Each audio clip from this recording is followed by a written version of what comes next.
दोस्तों, legal and legal में आपका स्वागत है।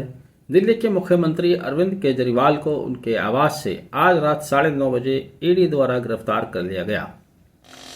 जैसे ही उनकी गिरफ्तारी की खबर फैली, बल्कि गिरफ्तारी से पहले ही मीडिया हाउसेज को यह अंदाजा हो गया था, आम आदमी पार्टी को अंदाजा हो गया था कि अरविंद केजरीवाल के घर जो रेड पड़ी है उसका उद्देश्य है उनको गिरफ्तार करना हो सकता है, उन्हें गिरफ्तार किया जा सकता है। और वैसा ही हुआ। ईडी द्वारा अरविंद केजरीवाल को गिरफ्तार कर लिया गया है। जैसे ही ये खबर मीडिया में आई, सोशल मीडिया पर आए, मीडिया हाउसेज में फैली, तमाम जगह उनकी गिरफ्तारी का चर्चा मच गया, शोर मच गया।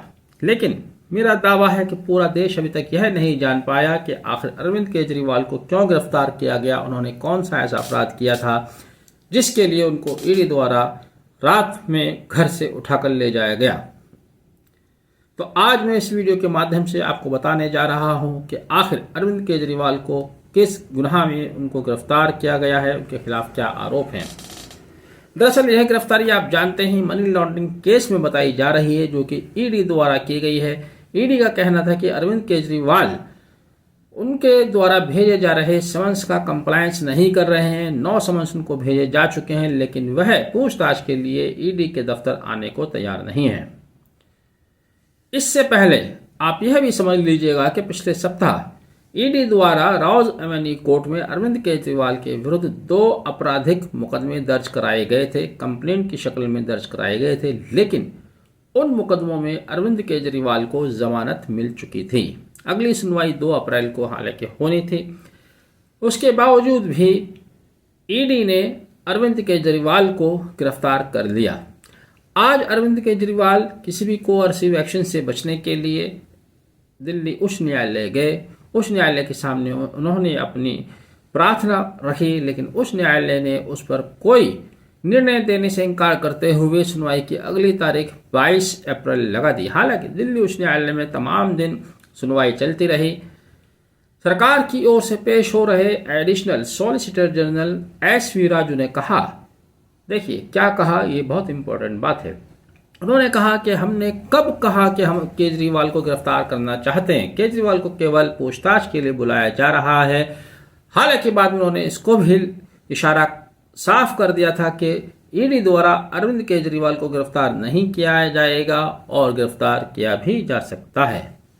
SV राजू ने कहा कि Arvind Kejriwal Delhi liquor policy scam case में ना तो आरोपी हैं, ना ही आम आदमी पार्टी को उसमें आरोपी बनाया गया है।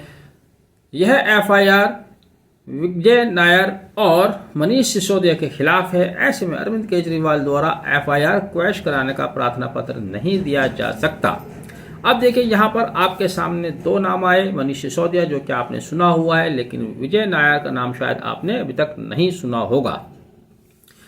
दरअसल ईडी का मानना है कि दिल्ली लिकर पॉलिसी होलसेलर्स को असाधारण लाभ पहुंचाने के लिए इंप्लीमेंट की गई थी। अब ये असाधारण लाभ क्या है, यह भी समझ लीजिए।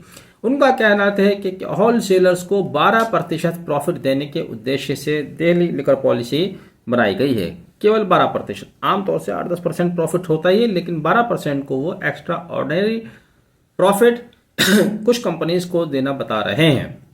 साथ ही ईडी का यह भी कहना है कि षड्यंत्र विजय नायर और कुछ व्यक्तियों द्वारा मिलकर रचा गया, जो कि साउथ ग्रुप को एक्स्ट्रा ऑर्डिनरी मार्जिन दे रहे थे। अब देखिए, ईडी ने आरोपी बनाया है विजय नायर को, लेकिन साथ ही ईडी का यह भी मानना है, अब बता दें केजरीवाल कहाँ आ रहे हैं, ईडी का यह भी मानना है कि विजय नायर केजरीवाल के बिहाफ पर काम कर रहा था। ये ईडी का मानना है।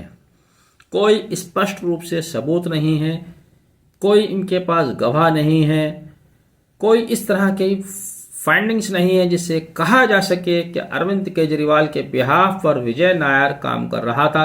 केवल ईडी की अपनी कल्पना है कि विजय नायर नाम का कोई व्यक्ति जिसने होलसेलर्स को एक्स्ट्रा ऑर्डिनरी प्रॉफिट पहुंचाने के लिए काम किया था। और ये एक्स्ट्रा ऑर्डिनरी प्रॉफिट क्या होता है, यह भी आप समझ लीजिएगा।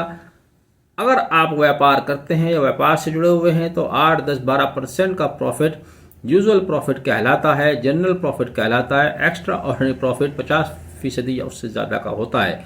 तो ईडी के खुद केस में जो लाभ पहुंचाना बताया गया है वह भी बहुत मामूली सा बताया गया है। लेकिन खास बात फिर रिपीट कर दूं, अरविंद केजरीवाल के खिलाफ एफआईआर नहीं है, ना ही अरविंद केजरीवाल या आम आदमी पार्टी इसमें आरोपी बनाए गए हैं। खुद सरकारी वकील ने दिल्ली उच्च न्यायालय के सामने ये बात कही।